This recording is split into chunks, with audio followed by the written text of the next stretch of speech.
नमस्कार, मधुशाच रेसिपीमध्ये तुम्हा सर्वांचे खूप मनापासून स्वागत। तर आज आपण बीटरूटची एकदम क्रिस्पी पुरी कशी बनवायची त्या व्हिडिओमध्ये बघतोय। जर तुमची मुलं बीट खात नसतील तर अशा पद्धतीने क्रिस्पी पुऱ्या तुम्ही नक्की बनवून बघा। अगदी नॅचरल कलर असलेल्या आणि तितक्याच खमंग आणि खुसखुशीत्या पुऱ्या तयार होतात। अजिबात तेलकट होत नाहीयेत आणि आपण या गव्हाच्या पिठापासून बनवतोय त्यामुळे या पौष्टिकसुद्धा आहेत। याच्यामध्ये दुसरे कोणतेही पदार्थ आपण याच्यामध्ये वापरलेले नाहीयेत। अगदी घरी उपलब्ध असलेल्या साहित्यामध्ये या पुऱ्या तयार होतात। तर आता सुरुवातीला आपण याचं वाटण तयार करून घेऊयात। तर मी मिक्सरच्या भांड्यामध्ये घेतलेत लसूण पाकळ्या, जिरं आणि ओवा घेतलेला आहे। आणि आता याच्यामध्ये आपण जे बीटरूट आहे ते एकदम छान असं मी साली काढून बारीक कट करून घेतले। हे शिजवलेलं वगैरे अजिबात नाही आहे, तर हे छान असं मी बारीक कट करून घेतले। फक्त ज्या त्याच्या साली असतात त्या तुम्ही काढून घ्या, कारण त्याच्यामुळे थोडंसं काळपटपणा येतो। तर साली काढून व्यवस्थित बीट कट करून घ्यायचं आणि ते मिक्सरच्या भांड्यामध्ये घालून छान असं आपल्याला बारीक करून घ्यायचं आहे। जितकी बारीक करता येईल तितकी बारीक पेस्ट आपल्याला याची करून घ्यायची आहे। आणि तुम्ही बघू शकता किती छान दिसते हे बीटसुद्धा। आणि या पुऱ्या बनवताना आपल्याला याच्यामध्ये कोणताही कलर वापरायची गरज नाही आहे। अगदी नॅचरल कलर असलेल्या बीटरूटच्या पुऱ्यासुद्धा छान अशा तयार होतात आणि या पुऱ्या 1 महिना अगदी आरामात टिकतात, त्या अजिबात खराब होत नाही आहेत। तर हे बघा, थोडंसं रवाळ वाटते मला, म्हणून मी याच्यामध्ये थोडंसं पाणी घालते, एक साधारणतः 2 ते 3 चमचे। आणि पाणी घालून परत एकदा हे छान असं मिक्सरला आपण बारीक करून घेऊयात। आता पाणी घातल्यामुळे याची छान अशी फाईन पेस्ट तयार होईल आणि मग ते आपल्याला पीठसुद्धा व्यवस्थित भिजवता येईल। तर हे बघा, छान असं मिक्सरला मी बारीक करून घेतलं आहे आणि आपलं बीटरूटसुद्धा अगदी परफेक्ट अशी याची पेस्ट तयार झाली। आता याच्यामध्ये मी 1-2 हिरव्या मिरच्यासुद्धा वापरल्यात, पण तुम्हाला जर फक्त लाल तिखट वापरायचं असेल तर ते सुद्धा तुम्ही या वाटणामध्ये वापरू शकता। तर हे बघा, आता मी इथे या वाटीने 1.5 वाटी गव्हाचं पीठ घेतले। अगदी पौष्टिक म्हटलं ना, तशा सेम पौष्टिकच पुऱ्या आपण बनवतोय, त्यामुळे मी इथं वापरले गव्हाचं पीठ। तर इथं मी 1.5 कप गव्हाचं पीठ घेतले। याच्यामध्ये साधारणतः 2 चमचे कडकडीत गरम तेलाचं मोहन घातले। जर तुम्हाला तेल घालायचं नसेल तर तुम्ही याच्याऐवजी तुपाचा सुद्धा वापर करू शकता, पण सगळ्यांच्याच घरी तूप असतं असं नाही आहे, म्हणून मी इथं तेल वापरून तुम्हाला ही रेसिपी दाखवते। आता हे जे तेल आहे ते छान असं पूर्ण पिठाला व्यवस्थित मिक्स करून घ्यायचं आहे, जेणेकरून पीठ जे आहे ते अगदी हलकंसं तयार होतं आणि ते भिजवण्यासाठी जे पाणी आहे ते आपल्याला खूप कमी प्रमाणामध्ये लागतं।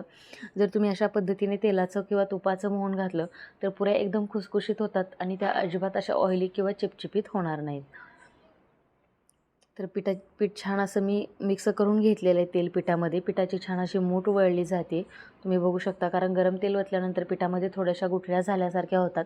तर त्या हाताने व्यवस्थित मोडून घ्यायच्या, म्हणजे ज्या पुऱ्या आहेत त्या व्यवस्थित लाटता येतात आणि पीठसुद्धा आपल्याला व्यवस्थित मळता येतं।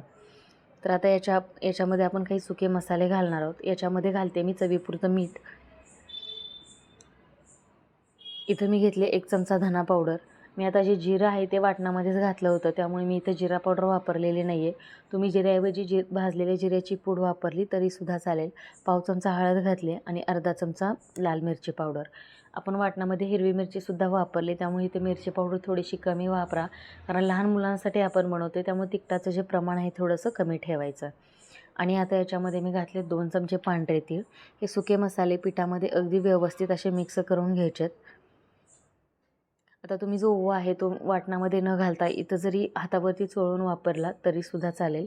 आणि आता जे बीटचं आपण वाटण करून घेतलं होतं ते सगळं मिक्सरमधलं वाटण आता याच्यामध्ये घालून घ्यायचं आहे। आता हे सगळं वाटण घालून झाल्यानंतर आता पिठाचं जे प्रमाण आहे तर त्याच्यामध्ये जे वाटण घातले तर तेवढ्यामध्ये ते पीठ भिजत नाही, त्याच्यामुळे वरून थोडंसं पाणी तुम्हाला घालावं लागणार आहे। थोडंसं 1 अर्धी वाटी पाणी लागलं तरी काही हरकत नाही, असं नाही की जे वाटण आहे त्याच्यामध्येच पीठ मळलं पाहिजे। तर हे पीठ जे आहे तर ते सुरुवातीला आपण जे वाटण आहे त्याच्यामध्येच भिजवून घ्यायचं। जर आपल्याला वाटलं की बाबा पीठ नाही भिजत आहे तर तुम्ही त्याच्यामध्ये पाणी वापरू शकता। अगदी साधं जे रूम टेम्परेचरचं पाणी असतं तेच पाणी वापरायचं आहे, गरम वगैरे अजिबात करायची गरज नाही आहे। आता हे बीटरूट घातल्यामुळे पिठाला थोडासा चिकटपणा येतो आणि पीठ मळतानासुद्धा थोडासा वेळ लागतो। तर हे बघा, मी छान असं पीठ मळून घेतले आणि मी सुद्धा याच्यामध्ये थोडंसं पाणी यूज केलेलं आहे पीठ मळताना। आता याला मी 1 चमचाभर छान असं तेल लावून परत 2 ते 3 मिनटं छान असे हे पीठ चुरून घेऊयात। जितकं तुम्ही पीठ मऊ आणि सॉफ्ट कराल तितक्या तुमच्या पुऱ्या एकदम क्रिस्पी होणार आहेत आणि त्याला लाटताना अजिबात त्याच्या कडा वगैरे चिरणार नाहीत। आता पिठाला मी छान असं तेल लावून घेतले। पीठ आपल्याला 10 मिनटासाठी असंच रेस्ट करायला ठेवायचं आहे आणि 10 मिनटानंतर पीठ परत एकदा छान असं चुरून घ्यायचं आहे आणि मग आपण त्याच्या पुऱ्या लाटायला घेऊयात। ज्या आकाराची आपण चपाती बनवतो त्याच्यापेक्षा थोडासा छोटा गोळा घ्यायचा आणि जितकी पातळ लाटता येईल तितकी पातळ याची चपाती आपण तयार करून घ्यायची आहे। आता हे जे चपाती लाटतो तर ती पेट लावूनच लाटायची। जर तुम्ही तेल लावून लाटली तर हे मिश्रण ऑलरेडी थोडंसं चिकट झालेलं आहे, तर तुम्हाला तेल लावून हे मिश्रण लाटता येणार नाही, ते पोळपाटाला चिकटून जाईल। आणि जरी तुम्ही तेल लावून लाटलं तर ते पाहिजे तितकं पातळ होणार नाही, थोडंसं जाडसर होईल, त्यामुळे पुऱ्या क्रिस्पी होणार नाहीत।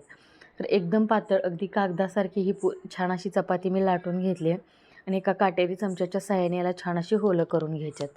होलं का करायचे, कारण ही पुरी आपल्याला फुगून द्यायची नाही आहे। त्या जर होलं पाडली तर पुरी फुगणार नाही आणि आतपर्यंत छान असं तेल जाऊन पुरी एकदम क्रिस्पी तयार होईल। आणि एका भांड्याने मी छान अशा याच्या छोट्या छोट्या पुऱ्या तयार करून घेते। जर तुम्ही अशा पद्धतीच्या छोट्या पुऱ्या तयार करून घेतल्या तर मुलांनासुद्धा छान आवडीने खातील आणि तुम्ही टिफिनला देण्यासाठी सुद्धा या पुऱ्या नक्की बनवू शकता। जर मोठ्या पुऱ्या असतील तर मुलं म्हणजे ते अन्न जे आहे ते वाया जातं आणि जर तुम्ही अशा पद्धतीने छोट्या पुऱ्या बनवल्या तर ते वायासुद्धा जाणार नाहीत आणि मुलांनासुद्धा आवडेल। तर मी काही पुऱ्या इथं तयार करून घेतलेल्या आहेत आणि मी आता तुम्हाला तळून दाखवते। आता पुऱ्या तळताना जे तेल आहे ते एकदम मध्यम गॅसवरती गरम करायचं आहे आणि कमी किंवा मध्यम गॅसवरतीच्या पुऱ्या आपल्याला छान अशा तळून घ्यायच्यात।